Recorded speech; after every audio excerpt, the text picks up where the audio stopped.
In 7 months, our family will be growing. My wife is already in her 2nd month of pregnancy. It's strange we didn't realize it earlier, but what does it matter now? I was beyond thrilled, and Katie, my wife, was over the moon. We had struggled for so long. She had some reproductive issues.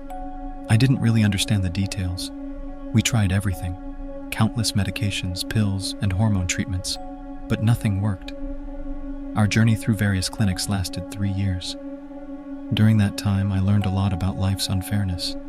Why do people who can barely take care of themselves seem to have kids so easily? Here we are, a well-off couple. I have a good job, we own a house, have a car, everything, and yet it just wasn't happening for us. By the grace of God, we were already in our 30s, but those 3 years felt wasted. When nothing helped, Katie decided to seek help from a local psychic, recommended by a friend who lives in a small town nearby. It's barely a town anymore. Only about 20 people live there now. Why this particular psychic? Well, her friend's son had cancer, and she supposedly cured him with some kind of energy healing. I don't know if it's true, but her friend swears by it.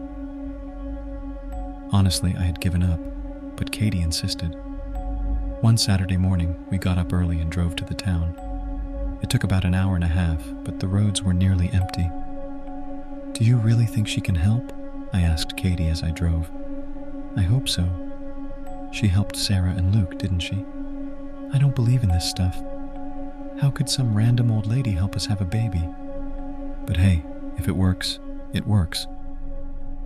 We drove until I saw a turnoff with an old, faded sign. I turned, and soon we realized we had arrived. The GPS had stopped working a few miles back, but I remembered the directions. As we entered the town, it was barely recognizable. A handful of houses, half of them falling apart. We stopped in the center and saw an old man sitting on a porch. We approached him.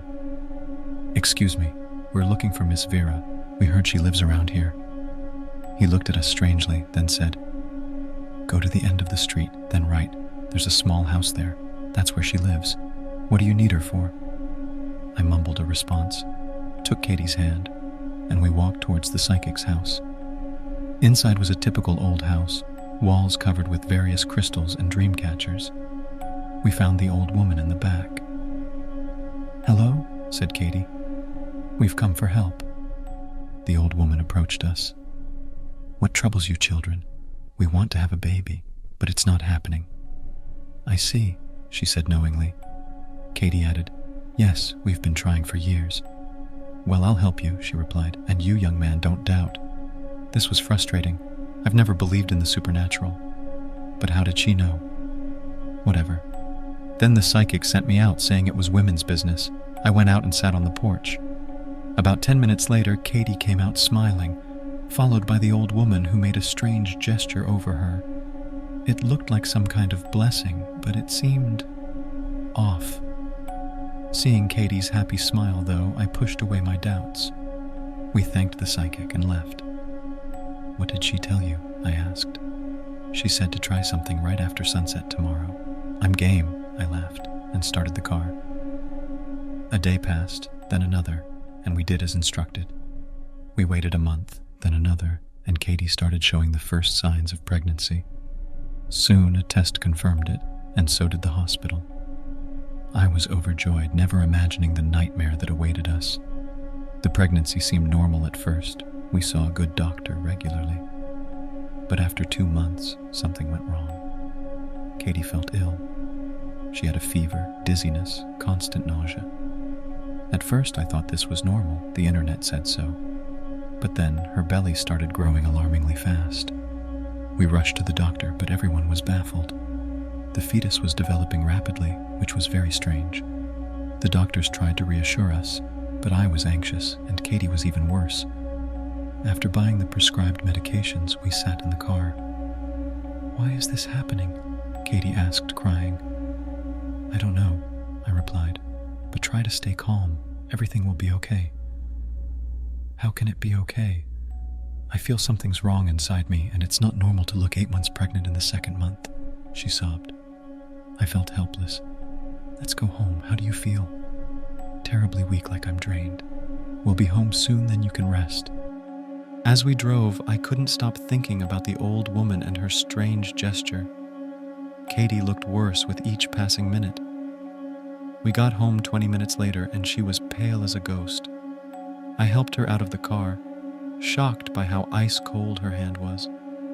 Just yesterday she had a high fever and now she was freezing. As we entered our house, all the lights suddenly went out. That's when I really got scared. This couldn't be a coincidence. "Don't worry, it's probably just a power outage," I tried to reassure her, but I thought, this is definitely not normal. For the first time in my life, I started to believe something supernatural might be happening. We went to bed, and Katie fell asleep immediately. I had just dozed off when I felt something nudging me. Maybe the baby was kicking already, but I was too tired to care. But after about 10 minutes, I was jolted awake by a terrible scream. Katie was writhing in bed. I tried to turn on the light, but it wouldn't work. Using my phone's flashlight, I saw a horrific scene. Katie was leaning against the headboard, pale as death. "Honey, what's wrong? I'll call an ambulance right now." "Hurry. Call." But before I could dial, blood poured from her mouth. She couldn't speak, only screamed in agony. And in her belly, something seemed to be trying to break out. Her stomach was gray, the skin stretched, with visible internal bleeding. I stood there frozen, unable to move or even call for help. I was in shock, my mouth dry, my blood feeling like ice. Then it happened. Katie began to shrivel up rapidly, and within minutes, her screams stopped, and she looked like a mummy. Something began to emerge from her belly, and I stood there paralyzed. What came out was terrifying, not like a newborn, but like a grotesque, pale creature. It had no eyes, just a huge maw filled with rotten yellow teeth, and it began feeling the walls with its hands, like a blind person. It growled and muttered, not seeing me. The stench was unbearable. I vomited. The sound caught its attention, and I realized I needed to run. It started approaching me, still orienting itself by the walls, but I quickly gathered all my strength and ran out of the house at breakneck speed. I grabbed my jacket with the keys, locked the door, and heard banging against it. I raced down the street, glanced back at our windows, and I swear I saw Katie there, her face clearly visible, all the lights were on. It was definitely her, even though I had just seen her turn into a mummy. Without thinking, I jumped into the car and drove away. I went to my mom's house in another part of town. I couldn't sleep. That monstrous scene kept replaying in my mind, and I still heard Katie's scream in my ears. I told my mom everything. She kind of believed me. But the scariest part was that the next day, I decided to go back to that town to confront the psychic. When I arrived, I found the town completely abandoned. Not a soul in sight, all the houses overgrown. A chill ran down my spine. I found the old woman's house in terrible condition, and what I saw inside was shocking. The floor was filthy, and the walls, instead of the usual New Age decorations, were covered in terrifying blood-drawn symbols with inverted crosses. I ran out of there, got into my car, and sped away. Later, I looked up information about the town. It turned out that it had been abandoned for 10 years. The entire population had died of some disease, including the old woman. But we had been there, talked to people, seen a normal town. What kind of phenomenon is this? I still ask myself this question. I can't sleep properly, knowing there's something truly terrifying and inexplicable in the world. I saw it with my own eyes, and it was real, not a dream or hallucination. Now I live with my mom. I don't return to our house. That's enough for me. What if Katie, who is no longer my wife, is still living there? The days following that nightmarish experience blurred together. I stayed at my mom's place, barely eating or sleeping. The image of Katie's transformation and that thing that emerged from her haunted my every waking moment. My mom tried her best to comfort me, but how could anyone truly understand what I'd been through? After a week of hiding out, I knew I had to face reality. I couldn't avoid our house forever. With trembling hands, I dialed the local police department. 911, what's your emergency? a calm voice answered. I took a deep breath. I need to report something at my house. My wife. She's... My voice cracked. How could I possibly explain this? The dispatcher must have sensed my distress. Sir, are you all right? Do you need medical assistance? No, I'm fine. It's my wife. Something happened to her. I need someone to check our house. I gave them our address, and they promised to send officers to investigate. I wanted to be there when they arrived, but the thought of returning filled me with dread. Instead, I waited anxiously at my mom's, pacing back and forth until my phone rang. Mr. Johnson? This is Officer Martinez. We've checked your residence. There's no sign of your wife or any disturbance. Are you sure you gave us the correct address? My blood ran cold. What do you mean, no sign? Did you check the bedroom? There should be evidence. The officer's tone grew concerned. Sir, we conducted a thorough search. The house is empty and undisturbed. There's no indication anyone has been there recently. Are you sure you're all right? I mumbled something about a misunderstanding and hung up. My mind raced. Had I imagined it all? No, it was too vivid, too real. But if there was no evidence, what did that mean? Despite my fear, I knew I had to see for myself. I drove to our house, my heart pounding as I approached the familiar street. Everything looked normal from the outside. No police tape, no signs of the horror I'd witnessed. With shaking hands, I unlocked the front door. The house was silent, eerily so. I moved from room to room, finding everything in its place. No blood, no signs of struggle. When I reached the bedroom, I half expected to see Katie's withered form still on the bed. But there was nothing. The sheets were rumpled, but otherwise the room was untouched. I sank to the floor, my mind reeling. Had I gone mad? Was this all some elaborate hallucination? But then, as I sat there, I noticed something. A faint, sickly, sweet smell lingered in the air. It was subtle but unmistakable. The same otherworldly stench that had filled the room that night. Suddenly, I heard a noise from the closet. A soft scratching sound, barely audible. My heart nearly stopped. With trembling legs, I stood and approached the closet door. The scratching grew louder. Something was in there. I reached for the doorknob, every instinct screaming at me to run, but I had to know. I had to face whatever was hiding there. In one swift motion, I yanked the door open. Nothing. The closet was empty, save for our clothes hanging neatly. I let out a shaky breath, relief washing over me. But as I turned away, something caught my eye. There, in the far corner of the closet, was a small, dark stain on the carpet. I leaned in for a closer look and recoiled in horror. It was moving. The stain was actually a writhing mass of tiny, maggot-like creatures. I slammed the closet door shut and stumbled backward. This was real. It had all happened. But where was Katie? Where was that monstrous creature? And what were those things in the closet? I couldn't stay in that house a moment longer. I ran out, barely remembering to lock the door behind me. As I sped away in my car, I realized I couldn't just leave things as they were. I needed answers.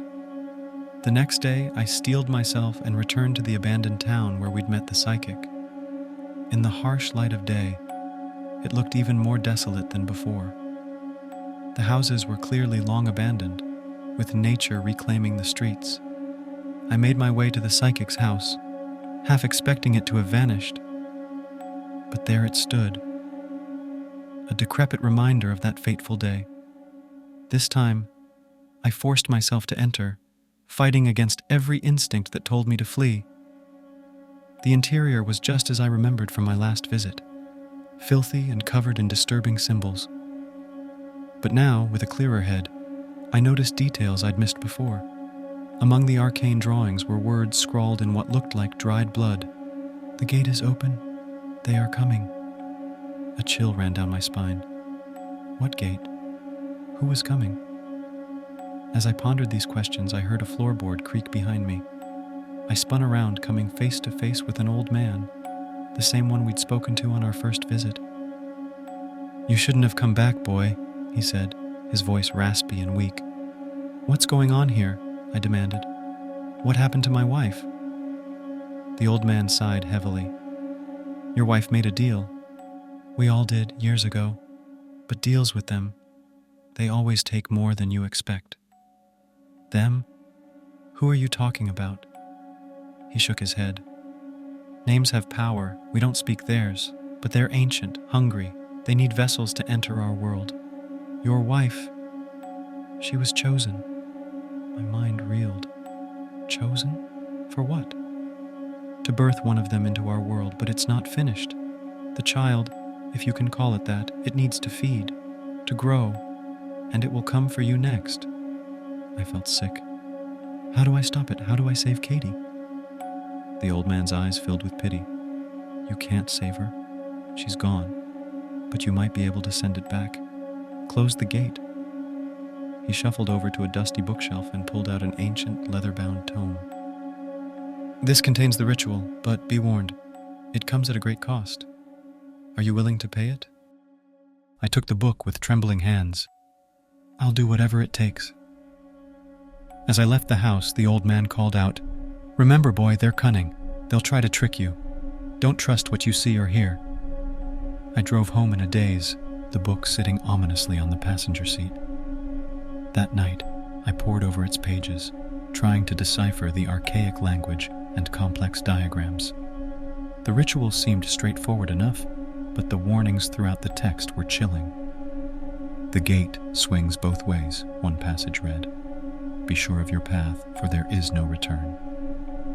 As dawn broke, I knew what I had to do. I gathered the supplies listed in the book, common items like candles and salt, but also more disturbing components I had to source from a local occult shop. The owner gave me a knowing look as he bagged my purchases but said nothing. I returned to our house, my heart pounding as I set up the ritual in our bedroom. Candles flickered, casting eerie shadows on the walls. I drew the complex symbols on the floor with shaking hands, praying I was getting them right. As I began to chant the words from the book, the air grew thick and heavy. The candles flickered violently and a wind that shouldn't have been possible indoors whipped around me. I continued the chant, my voice growing stronger as I felt a strange energy building. Suddenly, the closet door burst open. Katie stumbled out, looking exactly as she had before that terrible night. "Help me," she cried, reaching out to me. "Please make it stop." I almost ran to her, but the old man's warning echoed in my mind. "Don't trust what you see or hear." Steeling myself, I continued the chant. Katie's face contorted in rage. Her body began to twist and change, growing into that monstrous, eyeless creature I'd seen before. It lunged at me but couldn't cross the salt circle I'd drawn. As I spoke the final words of the ritual, a blinding light filled the room. I heard an inhuman shriek, and then silence. When my vision cleared, the creature was gone. The room looked normal, save for the ritual components scattered about. Had it worked? As relief washed over me, I felt a strange pulling sensation. The book had warned of a cost, but I hadn't understood what that meant. Now, as I felt myself being drawn towards some unseen portal, I realized the truth. To close the gate, someone had to pass through it. In my last moments in this world, I caught a glimpse of Katie, the real Katie, smiling at me from the other side. Then everything went black. I don't know how long I've been here, in this place beyond the gate. Time doesn't work the same way. Sometimes I catch glimpses of our world, like looking through a foggy window. I've seen my mom, still searching for answers about my disappearance. I've seen our house, now occupied by a new family, blissfully unaware of its history. And sometimes, in the darkness, I feel something watching me, hungry, waiting. I made my choice, and I don't regret saving our world from what was coming. But I fear my battle isn't over. Whatever these entities are, they're patient. They have eternity to wait. So I remain vigilant, a guardian at the gate. And I pray that no one else ever makes the mistake we did, seeking help from forces they don't understand. because the price is higher than anyone can imagine.